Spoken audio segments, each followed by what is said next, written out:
Hello, everyone. Welcome back to another episode. We are so glad to have you. And today we will be talking about Hurricane Katrina 20 years later. Can y'all believe that it actually been 20 years? No, Oh my goodness, not at man. all. Yeah, I've always wanted to do a podcast on Hurricane Katrina and tell stories. So this may be ongoing for the next upcoming years, but this is a milestone year. And I was like, yeah, let's go ahead and shoot, tell our stories. This is my brother. I'll let him introduce himself. And this is my friend. So, My name is Josh. 43 years old. Been through Katrina. You know, ready to tell my story. all right. Hi, I'm Ciante, and yeah, I'm 45, and I definitely made it through Katrina.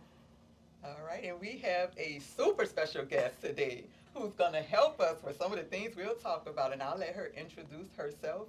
Hi, I'm Dion Patterson Smith. I am a licensed professional counselor here in the state of Georgia. Do I need to tell my age? I'm 44 years old, I think. And so I'll be speaking from a perspective from the clinical perspective. All right. Thank y'all so much once again for joining me today. And we are just going to get straight into it. As I said, we each have a different story. And although he's my brother, he decided to stay and I left. So we will tell you guys that story. And can't wait to hear yours because I know some, but I don't know all. All right. So I have some questions written down here. So we're just going to start with, where were you when you first heard about the hurricane coming? So, I think I was at home. It's You- been so long ago. yeah. Pretty sure I was at home. It was on the news. It had been on the news for quite a while, actually. So it was a busy hurricane season. So we had a lot of like storms that season. So it was just part of the daily newscast at that point. Okay, where were you? Yeah, for me, I think I was relaxing in the bed. Man, the same thing. I found out on the news that it was coming, and I was like, same thing that I did for the last 30 something years of my life. It'll just pass. Right. Already hit Florida. Right. You know? Ever since Andrew was like, Right. Yeah. And just if you're not from New Orleans, you have to remember that coming from there and growing up, we have hurricanes every week for hurricane season, it seems. or tropical storm. A storm or anything. And y'all know we are below sea level. So that just makes it worse for us. The streets are not paved in gold. A lot of the streets still weren't paved. We still had Yes, cobblestone. yes, In a lot of yes. places. Yeah, and just how the houses were constructed. We'll talk about the levees, how that was not the best, and things like that. So, and we're right on the Mississippi River. So, yeah. So now the next question is, did you leave or did you stay? And basically, I'll just talk about that. And by the way, I'm 45 years old. I'm Shandreka, and I'll just be leading this podcast as your host. So I just want to talk about the day that I heard the hurricane was coming, and it was funny because I was on crutches, injured, and we had an 8-month-old baby, and at the time he's my husband now, but he came to bring the baby over because back to me from him having him that weekend, and they closed. He lived on the West Bank, and I was on the East Bank, and so they closed the Mississippi River. Yeah, I think we probably had a few tropical storms or hurricanes before that, and then I left, and then nothing happened. And I was like, oh my goodness. So I didn't want to leave for Katrina. I know they said it was bad. It might be the worst ones, but we heard that our whole life. Well, Y'all have to they did that with understand. the first one. So they made everybody It's gonna be the one. evacuate. So they was like, we thought that the hurricane that came before Katrina was going to be like Katrina Oh, wow. actually was. So everybody was prepared that time. It was like they had like evacuation routes and everything. The city was actually really prepared the first time. The second time it was disastrous, but that first time we was ready. Like it was like the city gonna fill up with water. We was like, oh, Yeah. okay, well, nah, I won't be Yeah. here for that. Right. Yeah, and you got to understand too. The last time something happened like that was in, I think, 1950 something. Yeah. That's from when my grandma. Betsy. Hurricane Betsy. Yeah, Hurricane Betsy. So growing up, we never seen an actual hurricane. You know, an actual hurricane with the water, with the flood Rising. yeah, going so high. So I mean, every year you just like, it's gonna come, and then it hits Florida, or it turns and goes somewhere else, hit Texas, hit anywhere, but it never hits New Orleans. So Yeah, you Andrew was know, the last hurricane that hit New Orleans, like hit New Orleans that was bad, and it was like a Category 3. And I remember we ain't had no lights. We had to go get that what you call it, the dry ice and stuff. Oh yeah. And I remember when the hurricane passed over the city, it was the first time I realized that in the eye of the storm, it's actually quiet. It's peace. It's nothing. And we were sitting in the house, me and my mama, and it was like it was like raining, going crazy, and all of a sudden, the sun came out. It was like it had cleared, Yeah. and then it only lasted for a little while, but then it came right back. She was like, the eye of the storm just passed. Like it was crazy. That was the first time I ever really sat through a hurricane like that. So Yeah. So not to discount those hurricanes, but we just we used to them. yeah, we used to it, and we just for Katrina. Like I said, my dad made me leave. He was like, "I'm coming to get you, pack you and the baby stuff," and so I had no choice. My dad said he was coming, so we left, and Yeah, so for me, I was at work, and I remember I worked in Miss You, and it was way back there, some army plant or something. Miss you, he was And way so out. by the time if I remember right, by the time I got back, I think my dad left a note that said they was going to Baton Rouge or something like that. I can't remember what yeah, it was, that's where we went. but and I was like, when I turned on the news, man, it usually takes 45 minutes to get to Baton Rouge from where we was. So Right. at that time, it was taking like 16 hours. Whoa. So I'm like, yeah, y'all keep that. You know, you know Right. when I turned It on the was news, they had people crazy. actually on the news. was They was crazy. like on the side of the road because they ran out of gas. And so none of the gas stations are filled with gas at this point because people Yeah. then took all the gas, put them in containers, put them in the back of their trucks and stuff, and left. So I was just like, nah, I'll ride it out. It's gonna do the same thing it do every year. It's just gonna turn. Y'all didn't left for nothing. That's what everybody was saying. Like we doing all this for that. This is gonna be terrible. Right. And that was the week I was supposed to get paid. I'm like, I had to make sure my check was there, you know? Yeah. Right. A lot of people were concerned about getting paid. I do remember that because I remember just having $37 at the time of Hurricane Katrina. I remember getting ready to. The first was coming up, so we had to pay rent. But at the time, because I was injured, my job wouldn't let me back, and so I was like, man, I just didn't know how I was going to, have that rent. And when they said a hurricane was coming, honestly, I was like, who could they give you a little break at my apartment complex? I was in New Orleans East in the Ninth Ward, so and I was on the second floor. And man, it was just crazy because I guess everything was supposed to happen like it did, but I decided to leave. And the interstate, like he said, was backed all the way up. I mean, you couldn't even get across to get from Slidell. What's the bridge? The twin span. Yeah. Yeah. And man, you was there for hours just sitting, and then you didn't want to run your air because you didn't know how long. You didn't want your gas to run. It was hot. It was hot. It was hot. Burning up in the car. I mean, I just remember that. And so, yeah, did y'all have any other? So I was because the hurricane came that weekend, and I worked in retail. I worked for AT&T, and AT&T was like, y'all gonna stay at work until this hurricane actually is coming because we're not about to pay y'all to be going home because it's a hurricane here all the time. Yeah. So we actually, it was a Sunday. I'll never forget. It was like, hey, yes, y'all, we're gonna let y'all leave early because we kept calling, the district manager, regional manager, like, listen, the sky getting a little dark. I worked in Clearview, and Clearview flood on a regular day all the time when it rained hard. So I was like, I'm not about to be stuck in Clearview. I'm not about to be stuck in Clearview. So we kept calling. They finally let us leave early. But before we left, they made us put every single phone as high as we could in the store so that the inventory wouldn't be damaged by the water. Because we already knew that the store would probably flood if it rained hard.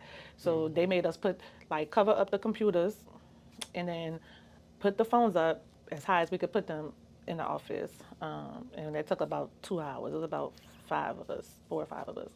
And I was just like thinking to myself, it's getting late, I got to go. So at that time, I had a 5-year-old. My daughter was 5. She had just started school.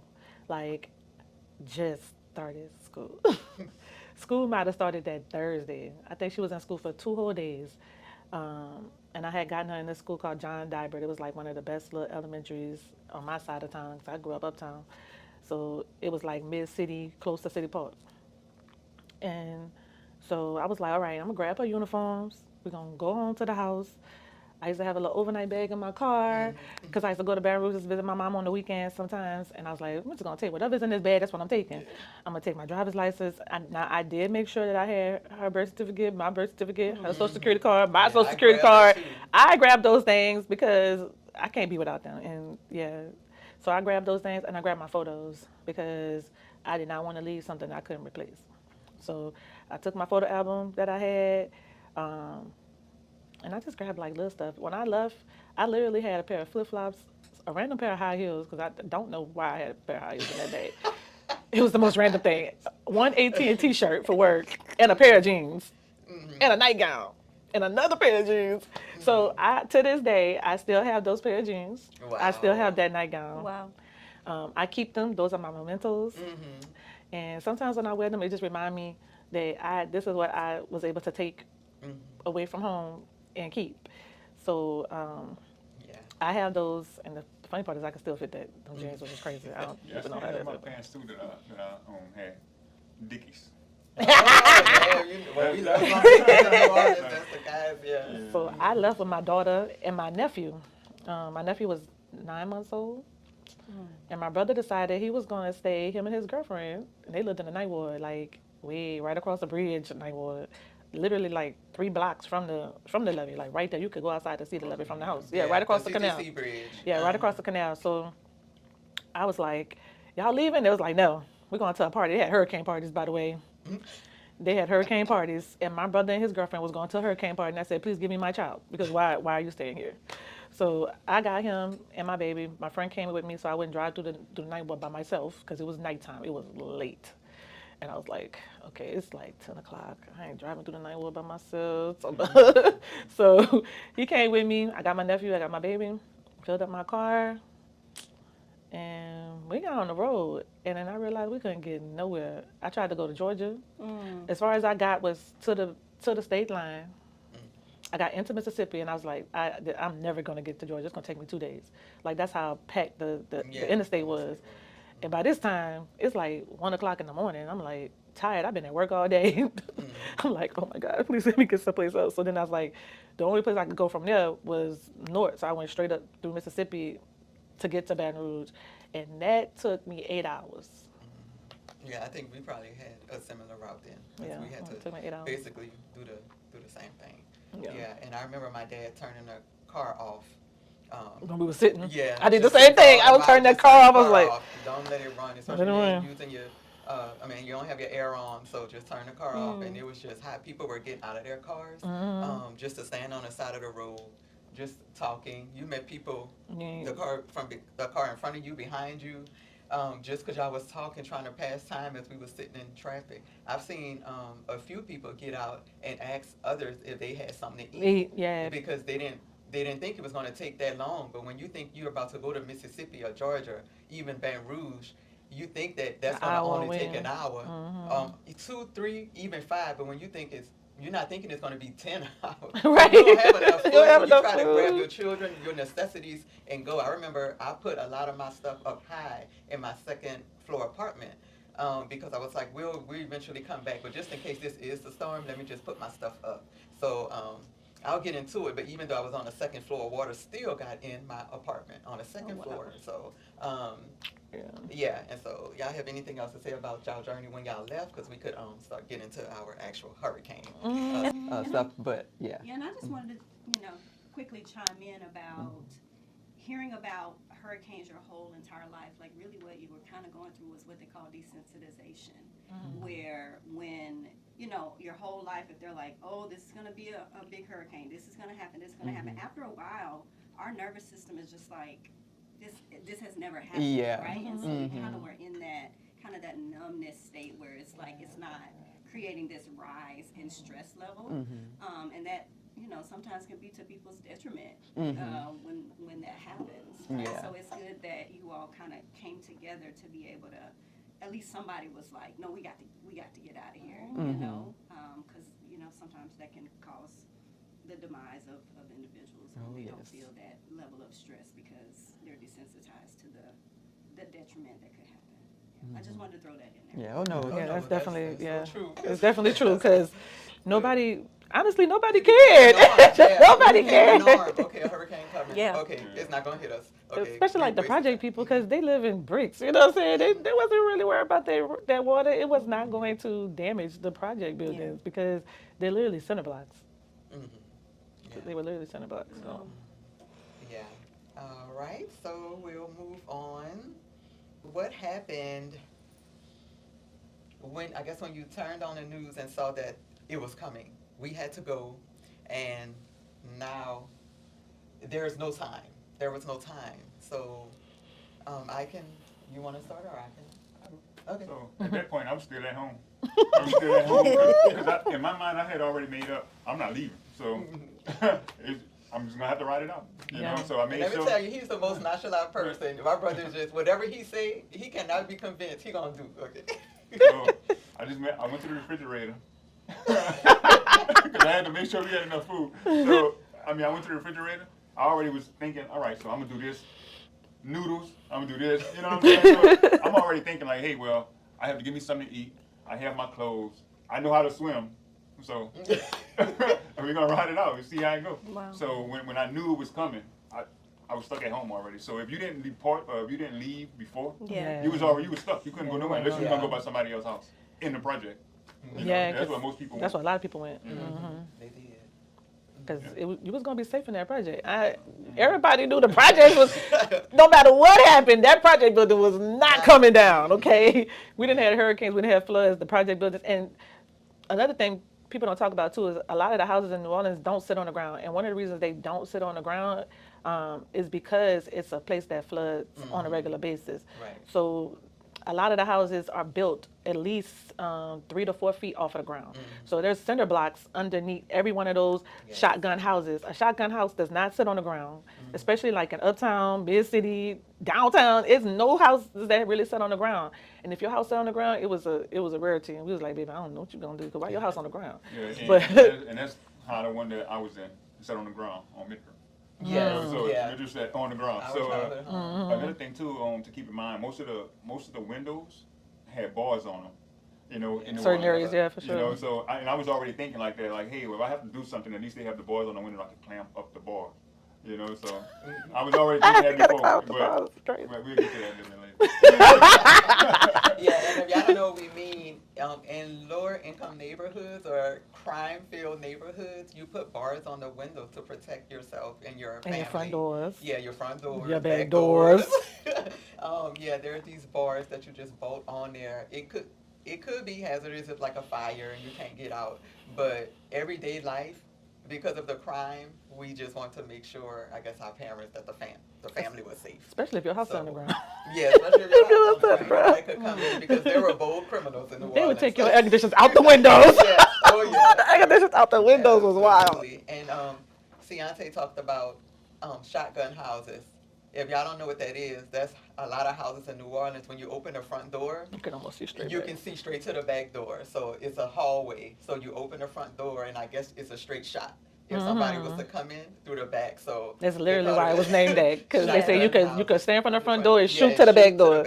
Yeah. Yeah. So that's what a shotgun house is, and I've seen some in other. Yeah, some Yeah, other cities other like cities. Missouri. I've seen them in Missouri, some other Yeah. places like that. But yeah, it's common in New Orleans. And another thing about a lot of houses, we had really high windows and high ceilings. So a lot of the houses, like the house, for instance, I lived in a house that was a shotgun house. I was living with my aunt, and I was getting ready to move out of that house. I had just put my deposit on my first apartment to go live in Metairie. I thought I was balling because baby, you moved from Holly Grove to Metairie. You just came up in life, right? So I was excited, and so I had started paying like my utility deposits. I had put like most of my money had been put into me moving into my first apartment.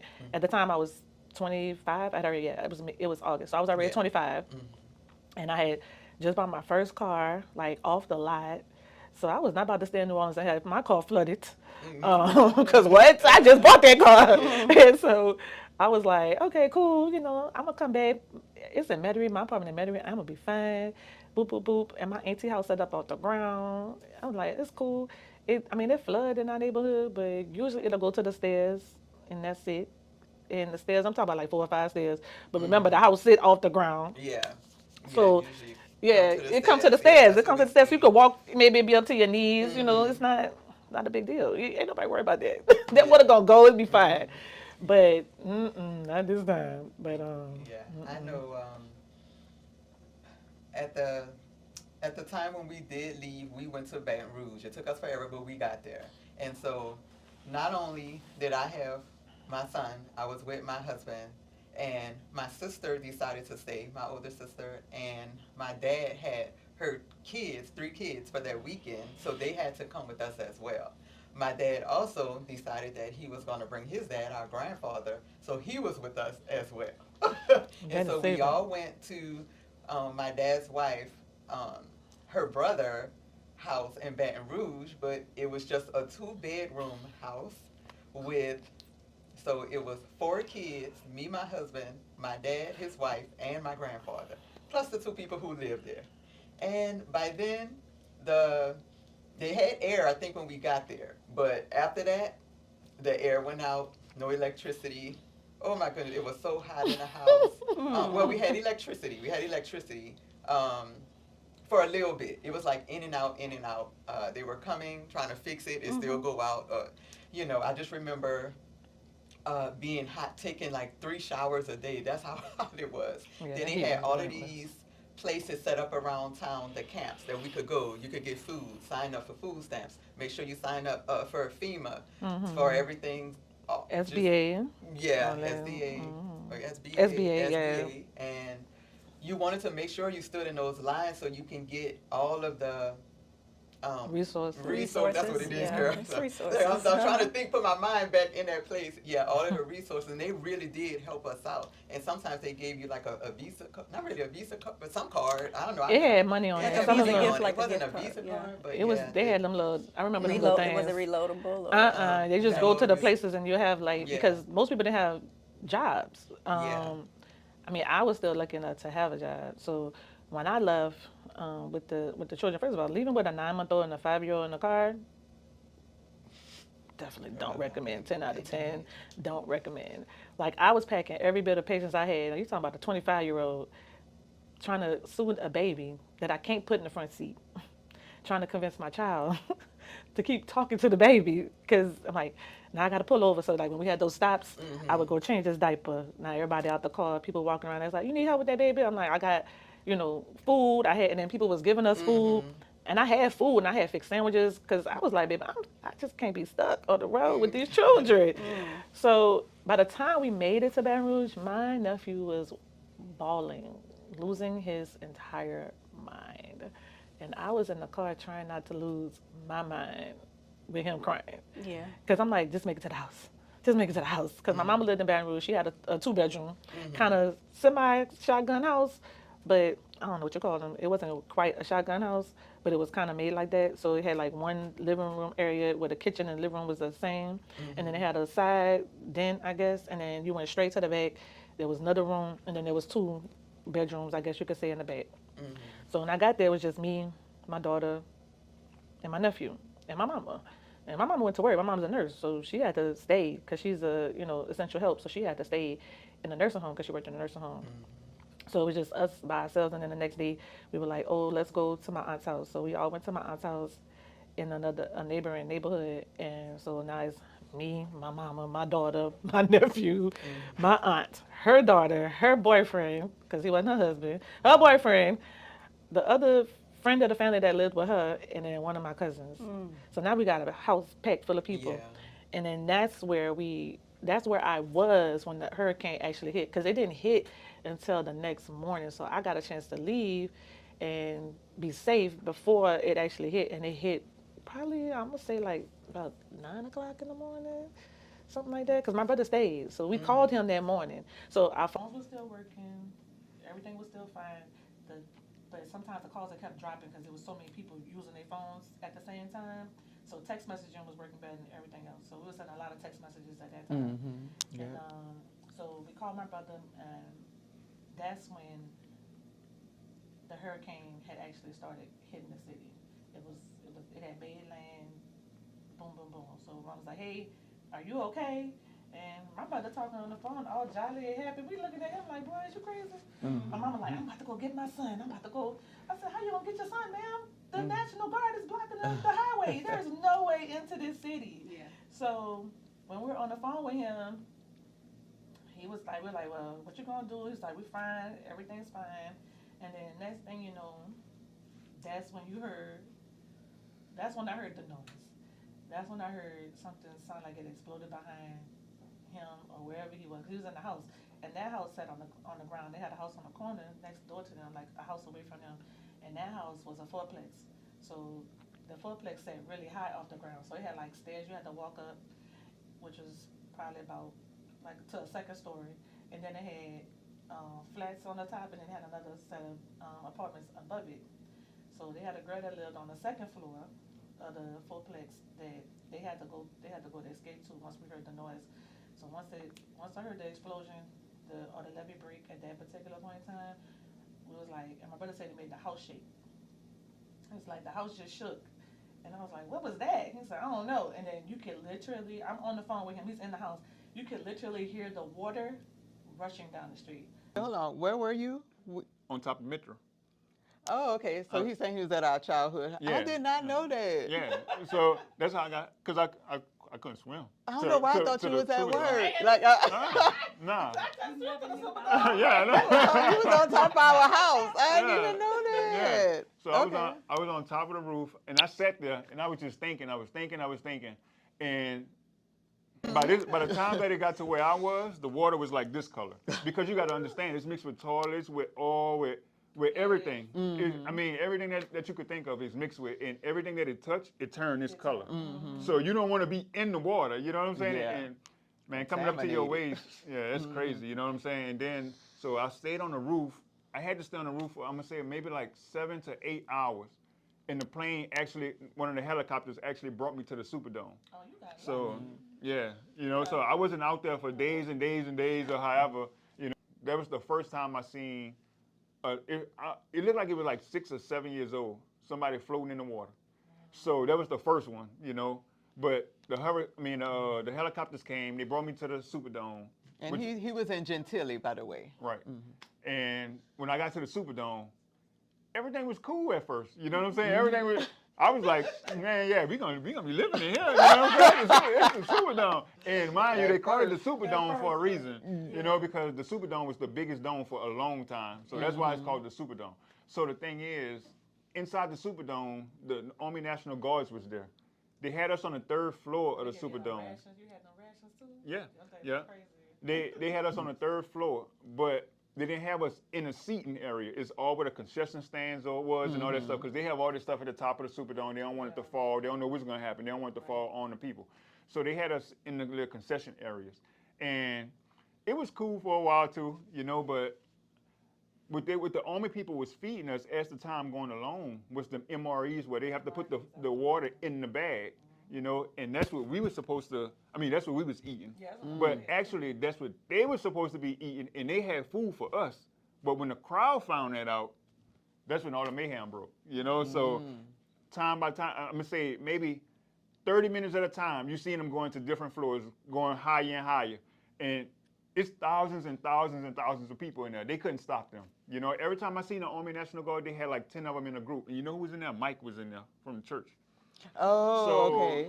So he was with the Army National Guard or whatever he was with. Mike. So he was in there. I seen him with like 10 or 15 people in here, in their little platoons or groups or whatever you want to call them. I don't know. I ain't know them. But they used to go around, you know, and once all this stuff started happening, I ain't see no National Guards no more. Not one of them. I don't know what happened, where they went, you know, where they hid, but. To be honest with you, it was kind of like a blessing and a curse because, well, let me go back a little bit too.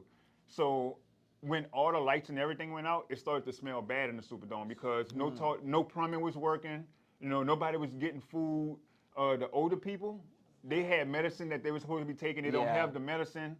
It's hot. Everybody just confused because you don't know where your family at. You know what I'm saying? So the thing is, I had my Nextel at that time. And nobody in my family had a Nextel, so I was aggravated, you know. But Well, tell a younger generation what a Nextel. yeah, a Nextel. They called it a Nextel chirp. So it's like a walkie-talkie built into your phone. So you can hit the button on the side, and you can actually talk to somebody all through walkie-talkie, and you could be in a different state. It don't even matter, you know. But nobody in my family had one, so I couldn't get in touch with nobody. So and mine was still working, so I was letting people chirp people who they thought would answer the phone, you know, but I couldn't get in touch with nobody. So I couldn't get in touch with my family. I didn't know where they was. I didn't know if they was Yeah. alive. I ain't know nothing. And we didn't know if he You was know? alive at that point, so there was no communication. The phones were, they were just, the lines were down. Yeah. And it Yeah. was busy. If you got through, it was gonna be busy. Like a cell phone is not normally busy. That's the only time I've ever had a line like when you calling this busy. Cause like what? Yeah. Yeah. Right. But Yeah. If you did get days. through, Yeah, if you did get yeah, Yeah. it was good, and you better talk to your better family talk. You member got- because you you got don't about know if 30 they, seconds. you don't know if they're gonna answer or the phone gonna hang up the next time. So, or Yeah. even if they're gonna make it out. So it was a lot of I love yous during that It was time. a lot of quick Yeah, I love yous. and all them people who was mad at each other, man. I seen like the next days after this, and it was like everybody started to come together for a moment, and man, we was forgiving people. Man, we didn't care nothing about what they did. You stole my clothes or whatever it might be. Yeah, we love you, man. That's all we could think about. Yeah, I remember in the Superdome too. The first person I seen kill themselves in the Superdome, it was an older man. He looked like he was homeless, but I couldn't really tell. But like I said, they had everybody in the aisles. So it's like 2 o'clock in the morning at this time. And everybody just sleeping on the floor and stuff, trying to, or they just up, just thinking, doing whatever they're doing. So this man just got up, he just started running full speed, like just almost trampling people. So your first reaction is like, whoa, you know what I'm saying? To Defend like, yourself. defend yourself. Like, I'm about to, you ain't gonna trample me. So the man, I don't know what was going on in his head. We was on the 3rd floor, and it's real high in the Superdome. So he jumped over. I'm guessing he was just tired of, he just went crazy. He was just tired of sitting there. So he went over, and the thing that really killed him is, I guess he realized how far he was up, and he tried to grab on the railing, and so his body, Oh, yeah. just all the way Just- down. That was the first one. It's crazy. It was a lot. I'm scared to be on the 3rd floor on a regular basis. Yeah. Just going to a football game, like you Yeah. don't want to stand up too fast. Yeah, Yeah. talking about Just jumping down fall there. down that thing. Nah, I don't know what he thought was gonna happen. You know what I'm saying? But even if he would have jumped down there and made it on his foot, on his On his feet, feet. his legs would have been broke, foot would have been broke. Concrete in that place. Yeah, it's all. Yeah, Right. and that, Concrete. yeah, and Right. that'll be so traumatic for the people who saw that. Right. Yeah. Yeah. So, I mean, from there, the buses came. I think the buses. I was in there for my birthday. I was so mad. Yes, you but was. but the buses actually came, and when they finally came and got all that stuff organized, the buses took us straight to Texas. Houston. Okay, man. They took us to Houston first, and Houston, like the shelters and everything, the lines was way down there. It was I felt like I wasn't gonna even get in there because there was so many people. Because that's where they was bringing everybody, and they had, like I said, almost like 100,000 people in a Superdome. So I got back on the bus. Everything was free at this time. So when I stopped in Houston, I signed up for one of those credit cards. Allegedly, and a food stamp card. So I get back on the bus and I go to Dallas, and it's just by the grace of God. I ain't even know. I haven't talked to my mom in about maybe at that time about 2 weeks. I just happened to see her when we got to Dallas. Her and my little sister was standing on the sidewalk, and I don't know how, but they were just standing on the sidewalk. But they decided to stay in Dallas, and I took off again.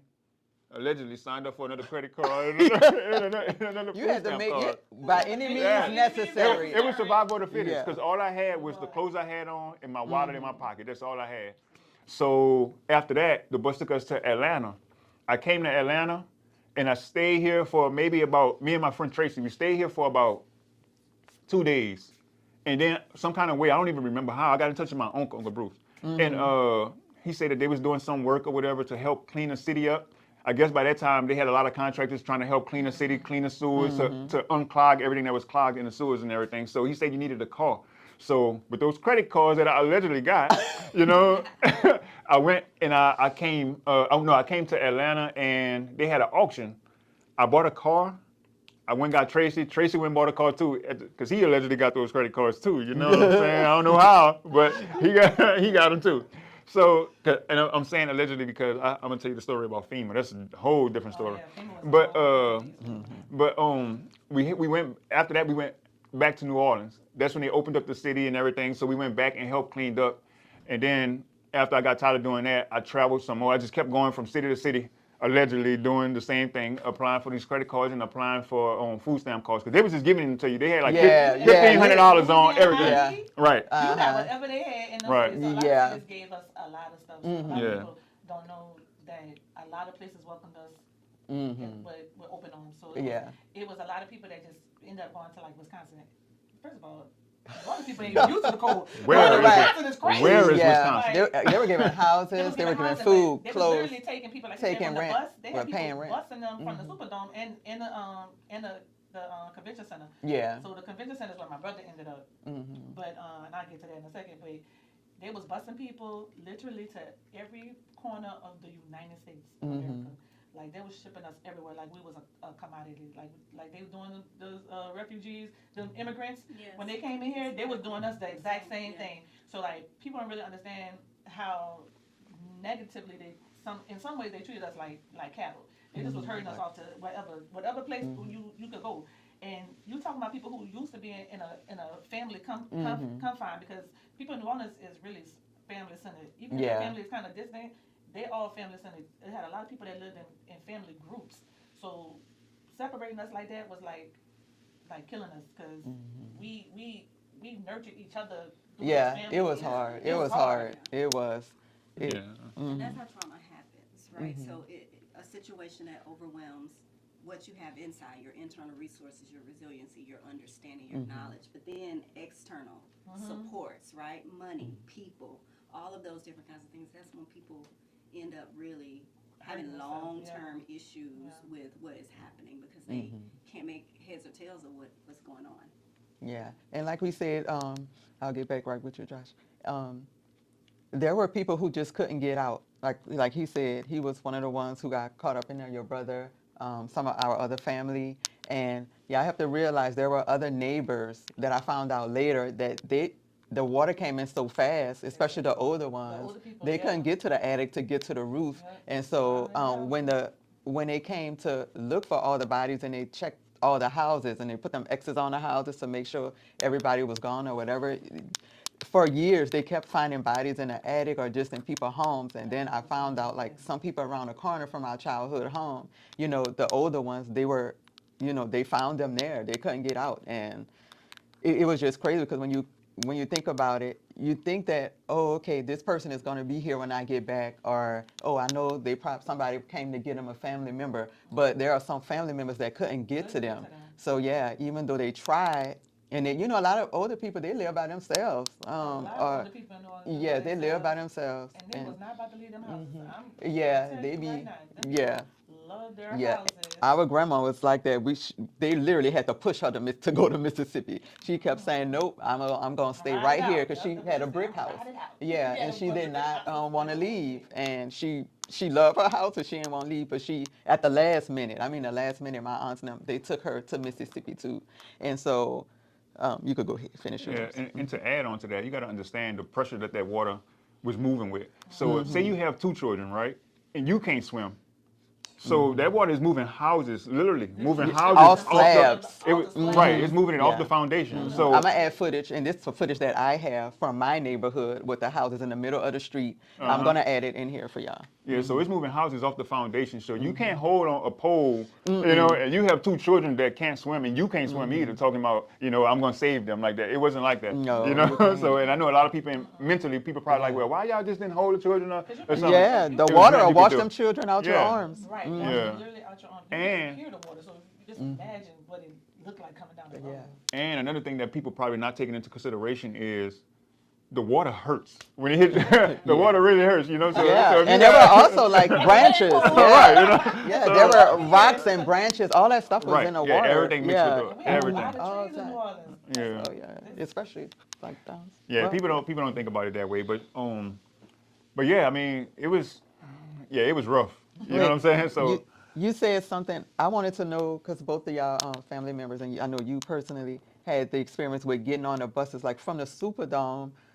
Was there like how they lined y'all up to get on the buses? Was this chaos? Was No, people trying? yeah, it was chaos because everybody. You got to understand, we've been in there for like a week and something before the buses even came. You know what I'm saying? So everybody's still. You've been in one place for a week. You can't shower. You can't brush your teeth. You can't do. You already mad. You don't. Right. Yeah. You don't know where your family at. You don't know if they're alive. You don't know if they died. You don't know what happened. So your first thing is to hurry up and get somewhere where you can contact somebody. So everybody just flocking to the buses. You know what I'm saying? So after everybody just flocking to the buses, I mean, I guess they got it under control some type of way to where, hey, well, y'all go over here to this bus. Hey, y'all go over here to this bus. And, they did bring a lot of buses, but yeah, they brought a bunch of them. But at the same time, I don't know. We couldn't figure out why it took so long. Or I don't Were know. y'all able to choose where y'all went, or they just No. told y'all where No. to go? Oh, No, okay. I'm saying they was hurting people off. Yeah. No choices. Yeah, right. Like my brother, so you got lucky. That's why it's like you got at the house in eight hours. That's crazy. My brother literally was stuck on their house for 3 days. So when they made it to the roof, they sat on the roof, and like the first day, the National Guard came by in the 9th Ward, and they were only taking pregnant women and children. Yeah, And when I say remember children, I hearing mean about like that. Yeah. little children. Mm-hmm. If your child could walk, talk, and read, baby, they was gonna leave you in that house with that child. If you had an infant, then you could go. So the girl who lived in the house, she had a baby. So she was able to leave. Her and her baby was able to leave, and like one other person, like her boyfriend, they was like trying to keep people together if they could keep them together. But that ended real fast too. So like my brother, his girlfriend, some other friends that were there, they all got left because they was able-bodied. So they left them, and they told them they was gonna come back. They ain't never come back. The only way they got off that house is because the water's still rushing. The water is moving constantly for days. So this is days later, and you have to remember that water is coming from the Mississippi River. So it's the same force that the Mississippi River have. The Mississippi River is one of the dangerous places you could go. It has an undercurrent that's crazy. So imagine that going through a city. So my brother had to, they had a boat because it was just pushing debris. So a boat 10 boat just happened to be floating down the road, and so him and his friend jumped off the house because they could swam to the boat, swam the boat back to the house. They had some caulk and stuff. They caulked the holes in the boat. Wow. Yeah. And got on the got in the boat and used the boat to get back to the convention center, like to the other part of the city, across the canal to do that. But before that even had happened, one of the girls that was with them got brought to the house by her boyfriend. So her boyfriend was swimming down the street with her, trying to save her life, and she didn't know how to swim. He knew how to swim, so she was panicking. This boy's fighting for his life, trying to save her and get her to this house. So he did. He made it to the house. And you gotta remember, I'm telling you, this house is 2 stories high. The water is high enough for him to be able to reach her up to the house. Okay? That's crazy. Pick her up and reach her up to my brother and them so they could reach down to grab her, right? So they reached down to grab this girl. They pulled her on the house. He went down, they tried to grab him. He came back up the second time, he didn't never come back up. So either he was fatigued or she hurt him in the interim of him trying to save her life. And when they was draining the water out of the city, they found his body. Katrina was August. They found his body in October under a car a block or so away from where they was. So that boy never made it out of Katrina, but he saved this girl's life. And when they got to the city, and they was able to get to some resources, so they was looting. My brother and them was looting because everybody was looting. Yeah. When they made it downtown, so they made it to the CBD Allegedly. first, right? Allegedly. So they made it downtown, and they got one of them containers. The bins. So now my brother's survival mode and kicked in. I'm happy because first of all, we thought he was dead. We had no idea if he had lived after that point. Now we talking days, no contact, no nothing. We safe in the house, but we ain't got no electricity. Right. We ain't got nothing. The same. So what happened was the electricity came on for some period. Yeah. And we got TV again, so we went straight back to the news. Straight, right? yes. And so it's about a couple of days later, and so we looking watching the news. I'm like, oh dang, 7-1. I'm looking. I see Circle Food Store. That was my first job. I'm looking at Circle Food Store. I'm like, dang, the water is high up to the top of Circle Food Store. First of all, that's right under the bridge. Yeah, right. The overpass. You can For see the water to be the top that of that building high. from the overpass. That building the water was up to the top of that building. First of all, that's bananas. And then, so I knew the house that we had, and some of it was gone. We was like, that's done. So we watching it. We like, okay, all right. We know downtown gone. We know for sure the night water's done. Yeah, and that's where I was. So we like, okay, look, but I lived uptown. So I'm like, okay, well, I don't see nothing going on uptown. It's cool. Next thing you know, I turned that TV on. There was like a 17th Street Canal bus.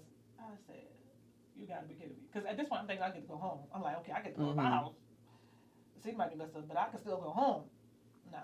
When they showed that uptown, I knew for sure we was done. Cause Could our you house explain what was that means? You say the So canal bus, but I don't know everybody. So the 17th Street Canal, they have levees around the city. So the city is protected by these levees, and the 17th Street Canal was where the levee was that protected my part of Uptown, which goes into Metairie, from the river. So when that flooded, it flooded all of the rest of Uptown. However, further uptown, like in the Garden District, there was no water. I know. And I have a friend that was crazy. there because the guy that I was dating at the time, he was like, I'm going to such and such house in the Garden District. I was like, you crazy. He was like, nah, I can't leave my money because my money is Yeah. in my grandmother's house and I need to be able to get there. He was like, no, I'm not leaving my money. So he was boating back from uptown to Louisiana Avenue Parkway off of Martin Luther King, like up there. So he was like, I'm going on a boat, I'm getting my stuff, and then I go back uptown. So he was safe because he was in the Garden District. Garden District got like slight water, nothing. They made You sure want to that tell those them people what the was Garden protected. District is? So the Garden District is, Yeah, they could wipe their water up with a towel. yeah, you know, I'm like, the whole city is devastated Yeah. over here by Chapatoulas, because Chapatoulas is the very beginning of the Mississippi River Yes. from New Orleans. Right there. Right there, like literally, you can see the levee right there. You can see it, and that's where all the parades start, by the way. So all of that was safe. So Audubon Zoo, safe. They tried to say it had damage. It got wind damage. Yeah, it got some It damage, got some but damage. it was It wasn't like my neighborhood. They wasn't worried about the animals in the Audubon Zoo. Yeah. Now they was worried about the animals in the at the aquarium Yeah. Oh yeah, they were. because they got water, and they had stories about that too. But Yeah, but also before you even move on, they were also worried about the prisoners because the prisoners were they left them people in there. they left them there. You about to say something? Because Go ahead. Crazy. what was the one on Tulane and Broad? Yeah, Tulane and Broad. So Orleans Parish Prison is on Tulane and Broad. Yeah. And baby, at Tulane and Broad, they was in that jail. They let them people stay in that jail. They had They some did. people that left, because they had started taking them in like little groups. But they left majority of those people in their jail, and a lot of them, the people died. And they tried to say that them people didn't die, but they let them people drown. Some they say escaped, Yeah, some say they took out by groups, but They let them people die. And the crazy part They about left that, them. maybe like, oh, this had to be like 6 or 7 months after that. I wound up getting charged, aggravated assault with a firearm on a National Guard. So they took me to jail, and the line from where the water sat was still there. This like months later, you know, the line they didn't even try to clean it because most of the time you have a natural disaster like that, they come in with the pressure washer and clean all this stuff. None of that. The line was still there. Still there probably to this day, to be honest with you. The last time I was there, it was there. So I haven't been in jail in New Orleans in a long time, which I don't plan on going back. But I'm just saying, the line was still there the whole time. So that line was the I believe it. grimiest, nastiest line. yeah, it's Like it was brown and slimy. So like I made it back to the house because I wanted to get some stuff. I realized I had left my a ring that my mom had got from my father when they was married. So when I got older, she gave me that ring. I realized I left it in the house. I was like, well, I'm going back to the house. I ain't even there. That's the only thing I got left from my daddy. I'm going to get my ring. So we get back in the house. The house is the smell. So she talked about the X's and stuff. So they put all these X's on the doors and stuff. We already knew wasn't nobody in the house. But what I did notice when I went in, because I was the only person from my family that went into the house, like right after the hurricane, what I noticed is that stuff was missing out of my house. Like stuff that belonged to me. Like my daughter was little and I had a lot of containers because I was getting ready to move. So I had containers with my daughter's clothes in it, her shoes, her stuff like this. I go look and they done took the tops off of the containers. I know the water ain't did that. Like it was underneath something stacked on top of each other. I know the water ain't pushed them from underneath that thing and took the top off of them. Put it on the bed. Excuse me? So y'all was in there rummaging through my stuff. Yeah. So now I'm panicking because I'm thinking that my ring might be gone. However, I had it in a purse. Thankfully, I had it in a purse and in a pocket inside that purse, and it was a leather purse, a real leather purse. And that purse it had mold on it. I wiped it off. It was totally intact. Like the slime on the inside the water, because I guess when they was looking through stuff, water was still in the house. So water was in the containers. So when I opened it up, there's slime, this film, this nasty, gross, filmy slime. And I was like, ugh, that's gone. So I took some of my daughter's dresses. I took my prom dress Mhm. because I wanted my prom dress. And you saying this is when you went back in the city? Yeah, this is when I went back in the Okay. city because they was stealing our stuff. I don't know who was going in there, National Guardsmen, whoever it was stealing our stuff. And I was mad. I was mad that I felt victimized twice. Like, now I can't go back home, and now I walked in my door, and somebody that came in my house and stole my stuff. Violation. Mhm. Yeah, it's a violation. Like, this is for my baby. Like, why would you steal Mhm. something from a child? Like, what's wrong with y'all? Like, Mhm. we already done lost everything that we know. Now you come in my house and steal my stuff. It's Or like, maybe it was people. crazy. Maybe it was people from New Orleans. And it might have been the people from Yeah, the it city could because have the been. door was open. Let's be for real. 'cause Yeah, once they- everybody's doors was open. Everybody doors was open because we they went kept the back. doors open. Mhm. And then like the part of the city that had like I'm gonna say because you probably could attest to this too. The part of the city that had like the most like visual damage Mhm. was between like Broad and like going to City Park. Like that, I can't even think of the name of the street now. Why I can't? Because I want to tell y'all. But like going to City Park, there's a long road that goes straight from the CBD all the way down, right? Mhm. So I was driving down that road, and literally, the houses, them big tall houses, Mhm. the whole side gone. Imagine driving by a house, you can see inside of it, Yeah. upstairs and downstairs. Yeah, was- that's how a lot of them was too when I Mhm. when I went back It into was. the city. Yeah. And you know, especially the shotgun houses. Especially- They was Oh, oh my man. God, they was like this on the street. You know what I'm Yeah. saying? Some of the They were came off off slab. the- off the Yeah. thing. yeah. Mhm. Some people roof was way down there down the Yeah. street. Right. It's crazy. It Yeah. was crazy. You That, know. when I was driving around, it was right after, but that's when the first time I ever smelled the smell of death. Yeah. And Yeah. I knew that every place that I drove past, they had dead bodies. Like, I'm driving past these neighborhoods, places where I see people and I wave, and I know that probably somebody I used to wave at, I can smell. The smell was so thick that I had to shut the vent off in my car because even after I shut the vent off, I couldn't breathe. I was driving so fast trying to get out of the area because I couldn't Yeah. It- breathe. Like, the Mhm. smell of death was so strong. Like, But they had them on a a building too, though. One Yeah. body. That's what I was I'll gonna insert say. it because I took the pictures myself when I went back in the city. I still don't. So yeah, and it's that one body, and And and sometimes just they the didn't say it. one dog, Well, whatever even, it might be. Even when they Yeah, had the some of them X's, didn't. well, it didn't have it on there, but it didn't have that on there. But when they had the X's on there, they had numbers They- in had each numbers yeah, in thing. each that one lets you One was know for how many people who- died in the Who house. died. I think one was for how many people were Animals. supposed to be in there, how many people People died, how died. many animals Yeah. died, and something else. But the other number was for probably for FEMA or something. Yeah, it was- Yeah. it was You know, like so- identification. Yeah, I know when I went back into the city, first of all, I was like, where is this? Some landmarks was gone. Yeah. And then like I literally broke down. I cried. I must have cried for 20 minutes straight. Then as we are headed to my apartment, I'm like, I'm not thinking that water gonna be on the second floor. You know, it got in my apartment anyway. And so I was like, dang, so mold is all on the floor. It stinks in there. I Yeah. got what I could, the stuff that I had on top of my closet. We hurry up. We had a U-Haul thinking we That was was going. smart. Yeah, we had a U-Haul thinking that we was gonna have. Have something I don't to know take. what we thought because I'm on the second floor, so I'm thinking I could take my whole apartment. I got something to You take, know, ain't nothing to and take. I didn't know that it was gonna be that long before we could go.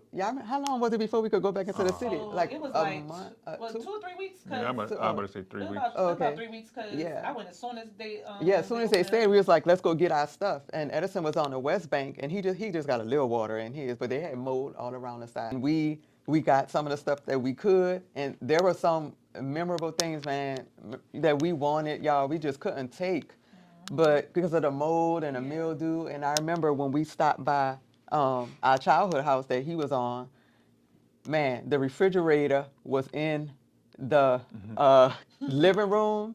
The stove hadn't moved from the wall to the like back there by that open space or whatever it was. In my y'all, the stuff was still connected. So this that's why I was saying about how much force the water was pushing stuff with. So, Yeah, and the refrigerator was upside down on top of the bed in the room. You know, like or the stove. I can't remember, but like I said, I'm insert some pictures. And then I stopped by Uncle Bruce and them house, and just to see that, man, I was like, I can't. I had to hurry up. We had to just. I couldn't be there no more. You know, it was just to see where you grew up. You don't have no. That's I can't even to this day. I can't take the kids to see my elementary school. Johnson C. Lockett in the Ninth Ward. I can't take them to see Gregory, my middle school, or John F. Kennedy, my high school. And it's just not there no more. and they always have questions, and I'm like, I'm sorry, I, ain't- you know, I wish I would have took more pictures. not as So good. now, and that's what I was saying, some trauma stuff. That's why I Yes. have Miss D here. I take so many pictures of the kids. Don't I, y'all? I never have space. I do. I take so many pictures because of that, just in case memories get lost. Anything, another natural disaster happen, and you think that everything would be intact. So now, the other day, I see our neighborhood and surrounding areas. They building up all of these things. So now, like at least once a year, I go from the beginning of like Windy Hill Street, Windy Hill Road, all the way down to uh, Powder Springs Road to East West Connector, and I record from the dashboard just so my children could see How 10, much it 20 changed. years from now how much it has changed. Wow. I know it may seem extreme, but I don't know. Maybe that's just how I am. But I do want them to know that there was a neighborhood before any tornado. I just say tornado here because we're in Georgia. I just feel like they have a lot of those. But just so they could see what it looked like, just in case something hit. So I don't know if you want to talk about that. Yeah, it's a lot. I mean, you all have definitely said a lot. And my heart is just full because just the images and recounting what you have gone through, like you said, almost 20 years ago now, it's still very heavy. Yes. And to even think Still back very on vivid. those, images, and that is kind of how, like some of the things that you're talking about, the growth and the resiliency, and just being in that survival space, and then how you have come now. Like I'm sitting here in awe because I'm looking at the three of you, and I wouldn't imagine that you went through that devastation, that trauma, and those losses. You know, I think it's very important to understand when we're in fight or flight. It is very hard to think about, anything other than survival Yes. and anything other than our loved ones. And then to, have to really go through those stages of change quickly to say, I really just got to focus on what's right here with me right now. You know, my biggest question is like, how did you all get from there to here? You know, I think, Yeah. how did y'all? I mean, time. I think. Yeah, it I took mean, time. yeah, time just heals everything. I mean, you just have to, focus on the future. Not the Yes. past. Even though you can't change what's gonna happen, you just got to be prepared for it. Yeah. So now I feel, to be honest with you, I feel a lot better, to be honest with you, at this point now, because I feel like ain't nothing could stop me now. If I went through that, Yes, Yeah, that's you know what what I I'm feel saying? too. Yeah, You know, yeah. I went through the whole, Yeah. I went through the whole thing with the charges and stuff like that, with the jail stuff. Listen, ain't nothing can stop me now. So that's why I think that's why I keep moving. I keep doing something. Right now, it's like I never have free time to do nothing because I'm always thinking about the next thing to do. So it helped me, but you have to have that mindset to put that in your head like that, because you could just reminisce on the past and then that'll kill you yourself. Yeah. So I mean, Yeah, I just keep staying on going stuck forward. in there. One thing that's important is trauma is universal, right? Or adversity and stress, right? Our reactions to those things are universal, but the resilience that kind of comes as a result of that, everybody deals with things differently. Like you said, nothing's gonna slow me down. Like you said, I am taking in everything now because I don't want to miss a moment, but also you want to be able to have those memories because that was a huge loss for you, right? So everybody takes something different with that. Yeah, a lot of You pictures know. I don't have no more. Even like Yes. our grandparents are gone, and the pictures were, we just don't have them. Yeah. Yeah, that was one thing that I kept was our Well, it yearbook, says, and yes, we I didn't mean, even some- say that we yeah, went you to went to high high school school together. Yeah, and just so happened we both moved up here. up So here, yeah. yeah, we've known each other for a long time now. Yeah, and my aunts and them, and my dad, they went to go clean out or gut out my grandmother's house before remodeling it. And she had 2 or 3 photo albums too, and they had mold and mildew. They was gonna get rid of it, but they wiped it down.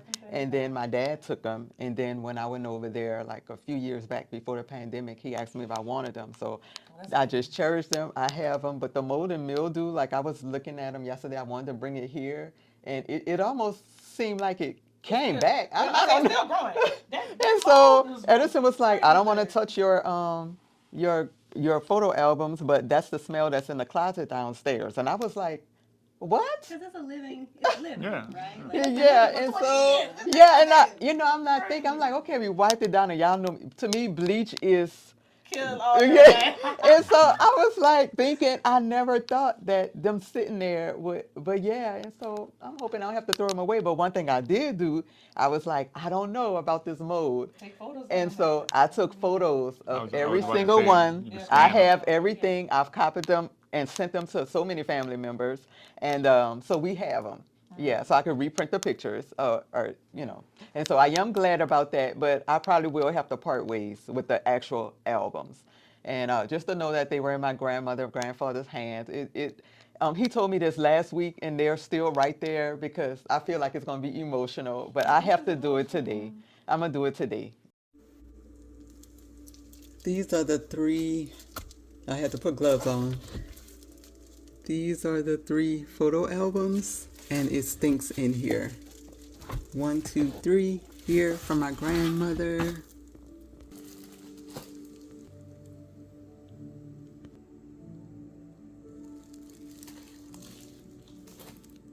As you can see, it is beat up, and yes, it has. It's just filthy. So yeah, that's some Katrina pics right there. Actually, that's my grandma's house. A house off the slab. Look at that.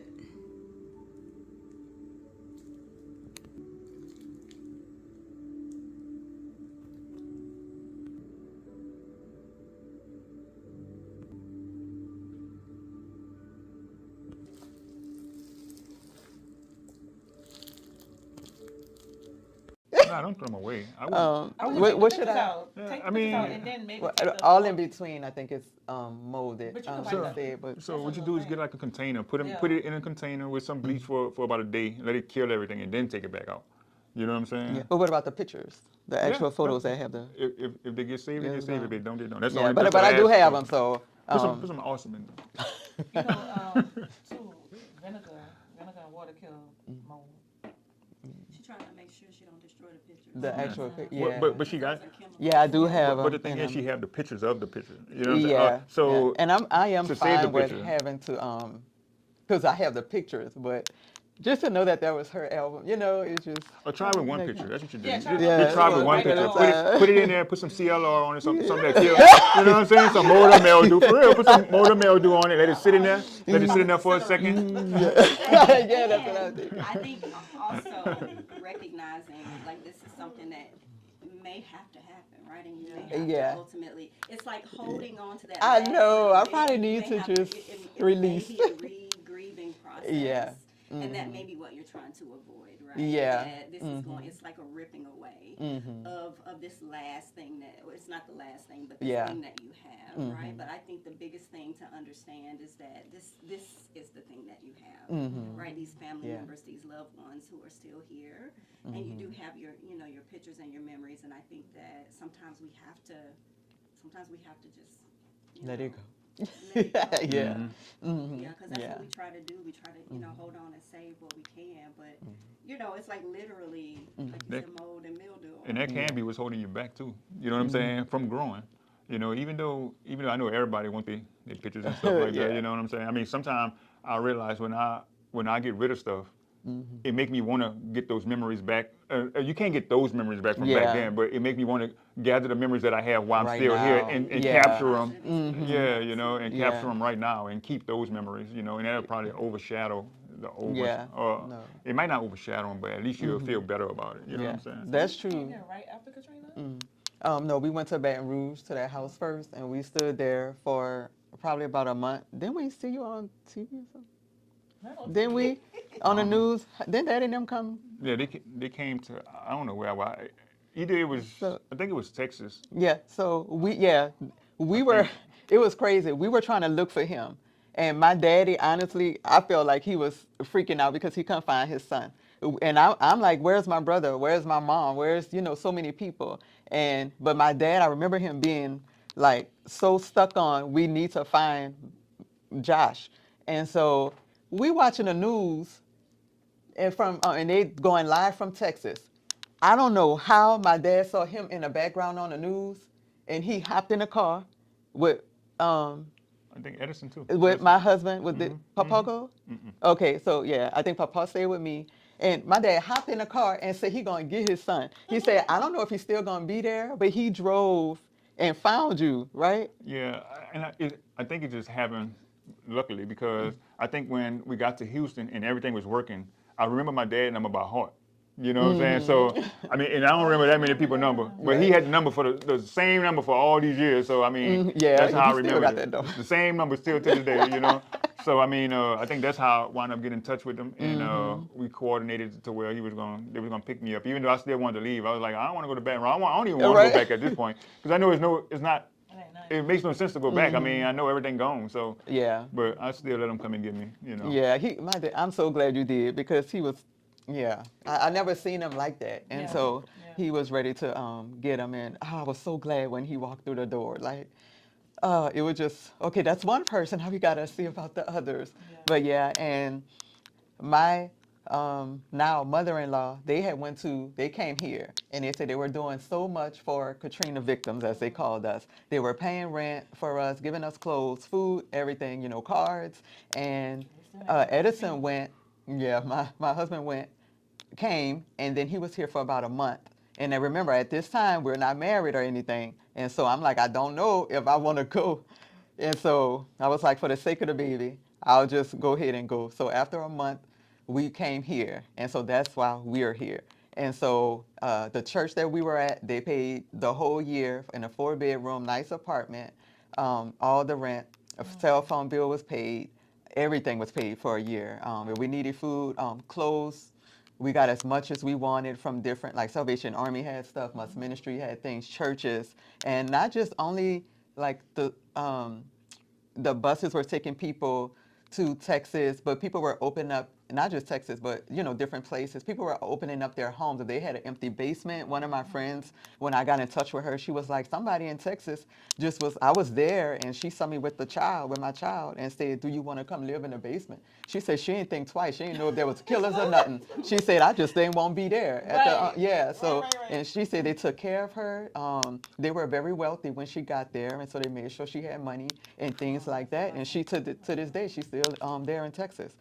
So there were all type of people who were helping, and I just want to say publicly that if nobody have ever said thank you to any of y'all who helped us, we are so We're so grateful. grateful. So grateful. We're so grateful. Yes, but we didn't get into FEMA, but FEMA eventually sent out checks. And so I remember Edison got his first, and everybody around, and this boy must be, I don't know what it is. He got everything. I ain't getting Allegedly. They said you got a job, go do it. Because they told me no. Everywhere. They Well, said no. Yeah. Absolutely no. Well, allegedly, Wow. my dad have houses that he owned or whatever, Yeah. and allegedly I applied for $10,000 that they were supposed to give to my dad, and they gave it to me, and then my dad had to go get his back. Like, hey, hey, I didn't get that money. What you talking about? Oh, we allegedly gave it to your son. That's funny. I don't know nothing about it. I don't know nothing about it, and the reason I'm saying that, and like I said earlier, the reason I'm saying that is because they put that on my credit report. So yeah, and Wow. I tell you no lie, this is like 2 years ago from this date. I tell you no lie. So they put it on my credit report, and by the time that they contacted me, maybe this was like a year ago that they contacted me. So we've been fighting this all day, talking about I got this $10,000, and so by the time that they The gave me, grant, by the way, this is a grant. right, and by the time that I seen how much it was $27,000 because they added the interest, and they was garnishing my check for it. Yes. So the thing is, the crazy part about it, I had to prove that it wasn't me. And then, so the thing is, they had to back pay me for all that they've been taking out of my checks for all this time, which is crazy, man. And Victimized yet again. yeah, I know. I'm like, come on, FEMA. So to this day, I'm gonna tell you how that traumatized me. To this day, I don't apply for nothing from the government. I don't care what it is. I don't People apply tried to for take it. my house. For that $10,000 they gave me, but I Crazy. had to wait a year for it, first of all, because they wouldn't give me nothing. They was like, you got a job, you got a code, go to work. I said, all right. So I went back to work. So everybody else was getting housing. The only thing I got was food stamps, and that's because they gave them to everybody. So that's the only thing I got. And because I was living in a house with somebody else, I wasn't the head of household. Even though on my taxes, I was my own head of household. So what they was doing is it didn't matter what your tax record said. It mattered that there was multiple people that lived in that house. So they was only gonna give it to the homeowners. I wasn't the homeowner, so I didn't get nothing. I didn't get no rental assistance. I had to go to work and pay my rent. That $1,200 was my money. I had to pay that out of my own pocket. And yeah, when they finally gave me that $10,000, I was almost 2 years out. Katrina had been happening. I used that money to move to Georgia, and I was in my house for about 5 years. And I got a letter from the government saying that I owed them $10,000 for a grant. The instant anger. Like, I mean, That's I was crazy. fuming because these people talking about they're gonna put a lien on my property that I paid for myself because y'all told me I couldn't have no help. So now you're gonna take what I worked for by myself. I'm 27, 30. At this point, I bought my house at 27 years old when I moved here. I was the youngest person in my house to buy a family, a home by myself. And these people trying to threaten something that I had worked very hard on. And it was like, man, we're gonna put a lien on your house if you don't give us back this $10,000. I wrote a letter to them people so fast. I don't have it. I don't got it. I don't care how much money I make. I'm never, ever like I will go to my grave. You will never see a dollar of this $10,000 you gave me as a grant. And everybody knows if you was in Katrina, that $10,000 was a grant. It literally said when you signed it that this is a grant. To come back later, years later, and tell me you're going to take back the money that you gave me when I lost everything that I had is crazy. Yeah, so many people. She's not the only one. I know so many people that happened to. I had to fight for my life from the government. I was so mad. Yeah, they allegedly gave me the 10,000 and like the 1,200 like 4 or 5 times. Good Lord. You know? Yeah, I don't know why, but I remember getting two $2,000 checks from FEMA. I don't have stories like theirs, so I got my pleasant checks. I was satisfied at the time. No, I did apply for all the food stamp costs because they were like, You I gotta did. eat. You know what I'm saying? This boy had everything, and it seemed like we were applying, but he kept getting his so fat. Everything he kept getting his. Shucks, but I was like, what is he doing? Allegedly.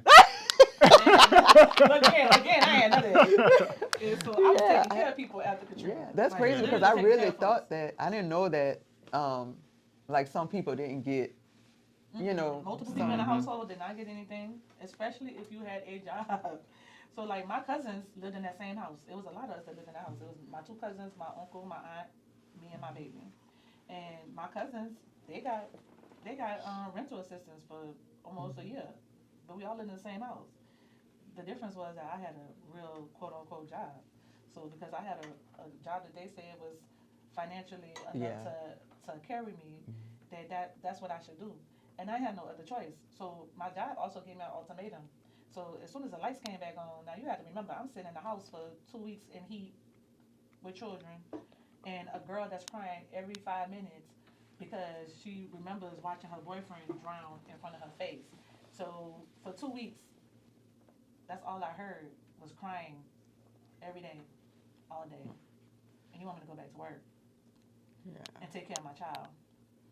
It was the most difficult thing I ever had to do. And you're talking about somebody that's 25 years old. Like, this is it. I got a car note. Luckily, they gave us, I had like 3 months, like forbearance or something like that on my car note. And what else they happened? AT&T was like, they shipped us clothes to go to work in. So when I went back to work, I had to go to work in them high heels because that's the only shoes I had. Oh, wow. And I had to wear that one shirt that I had until I waited for AT&T to send me some more uniform shirts, and because we had a whole catalog of things that we could wear, and I had to do that within like there's like find a store as close to you as possible. Like if you don't do this in a certain amount of time, boom, you're gonna lose your job. Period. Point blank.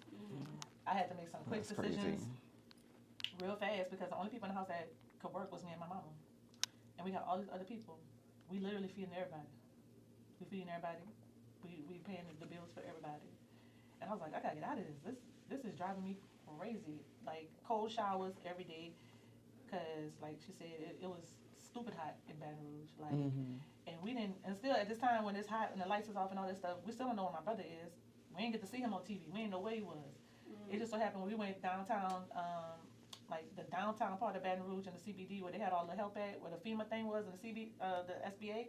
We just so happened to literally turn around and see my brother Oh, walking wow. up the street. Wow. Him, his girlfriend, the other people, like we just seen them. We turned. I was like, "Mom, Mhm. look what they did." And she was like, "What?" Like my mama literally like collapsed to Yeah. her knees. Like I've never seen my mother act like that Yeah. in my entire life. We saw And different I've never seen her act actions. like that Yeah. again. Okay. Yeah. We saw our parents be different Be during different. Katrina, Yeah, my for mom was sure. the most vulnerable I Mhm. probably ever seen her in my life during that Mhm. particular period of time, and I had to be what my mama was to me Mhm. during that particular point in time. I had to be the strong person, even though I wanted to cry. And the funny thing is that I never cried the entire time all this stuff was happening. I was just trying to keep my mind That's straight. so So bad, yeah. crying was not even a Yeah. thought, because if I break Mhm. down, who gon' That's right. what else is it Yeah, gonna be? we had to be So strong. when I saw my brother, that was the first time. That actually is the first time I cried. When I saw him, I was just like, I just took off running. I left my mama where she was. I just went running. I was screaming and running and screaming, and like I took off at warp speed across that street. I jumped on my brother so hard, like I almost knocked him to the ground. Like I just was so happy to see him, and he was just so stoic. I've never seen my brother as emotionless. Like he was so relieved, but he just like when I finally hugged him and we hugged him together, that's when he just broke down. And so we all just standing in this huddle, boo-hooing, crying our eyes out. And my brother was 3 shades darker than I than he was when we left. He already brown. He was black, black, black, black, black, black, black. Because he had been sitting on the house in the sun Mhm. for Yeah. days, and then out Mhm. whatever else they had him on. Because he was like, I ain't sleeping in that thing. He just was like, I'll just sleep outside. All right. Yeah. So that was it, and this is just some of the story. There's so much. I asked my one of my other friends if she could be here today, but she was going out of town. And so I'm thinking that I might want to continue this on with just some other people to tell their stories. So that was just, hopefully you got an idea of what life was like for us during Hurricane Katrina. It changed us. I think it motivated us. I used to hold on to a whole lot of things before Hurricane Katrina, and then when everything was wiped away, I started to like not care. You know, my kids, they love to flip and jump. You know, whether it's on the sofa. At first, I used to just go crazy before Katrina if anybody did stuff like that. But now I just let them have fun through the house because I can't take none of this stuff with me. I don't know if it's going to be wiped away, and I don't want to even think no more that, oh, we didn't had a house. Well, we have a house, and they can't even live in it because it's just so much like a museum. That's how I treated my stuff. Don't touch my stuff. Everybody, don't touch my stuff. But that's how it was. But and so now I don't think I have nothing in there that I don't care if like somebody come in. I don't know what they're gonna get that's really valuable because I don't even, I don't even like have nothing like that no more. It don't matter. I love the memories. Like my brother was saying, like we were saying, those hugs, all of those. Our dad, he had these vacations every year. It changed us. And so I don't know if you all have any closing remarks, but that I just love making memories now. Yeah, I don't really have a closing remark, but I'm just appreciative. You know, I'm appreciative of what I went through and, what it taught me and where I'm going from here. Yeah, I definitely feel blessed because it could have been worse. Like I left, so like I could have been there in that house with my brother watching somebody lose their life. So, and I'm the kind of person that want to help people, so that would have been real hard for me because I've been trying to help everybody. Yeah, I also realized that when other natural disasters happen, I really internalize it now. My heart goes out. It's like empathy. At first, I heard about stuff. It's like, oh man, that's sad. But now, feel it. yeah, you actually feel it. Camera went off. So Dee, do you have any closing remarks for us, or? I would just say that you all, your story, your testimony is really the epitome of what we consider post-traumatic growth. And a lot of people go through what we call post-traumatic stress disorder. And of course, anyone who's gone through trauma, really the effects of that trauma, what we call trauma responses, you can see some of those effects and kind of how you all live your lives today. But the biggest thing that I see is the post-traumatic growth. And a lot of times what people say is our resilience is developed from our adversity. And so you all have overcome adversity, chronic stress, right? Chronic stress. Yeah. Oh my Yes. gosh, and your losses, right? But I think understanding and recognizing that once you all were safe, right? Like in your head you have to be safe, but also in the environment you have to be safe. And the emotions that you felt, And the biggest thing that you said, Josh, was looking towards the future. Mm-hmm. Because when people have gone through trauma, they kind of stay stuck there. Mm-hmm. So although we're revisiting today and telling the story today, really looking towards the future is what's really important. Mm-hmm. Because that is where our help and our hope is, and that is what helps us to, continue to be strong and move forward. Yeah. Thank you. Yes. All right. Well, that's it. And I wanted us to get a little mask, but yeah. All right. So we just thank you all for watching. Hopefully, there's more episodes for this particular topic. And yeah, just please come back next time. Be sure to share, comment, and subscribe. And we'll see y'all in the next one. Bye.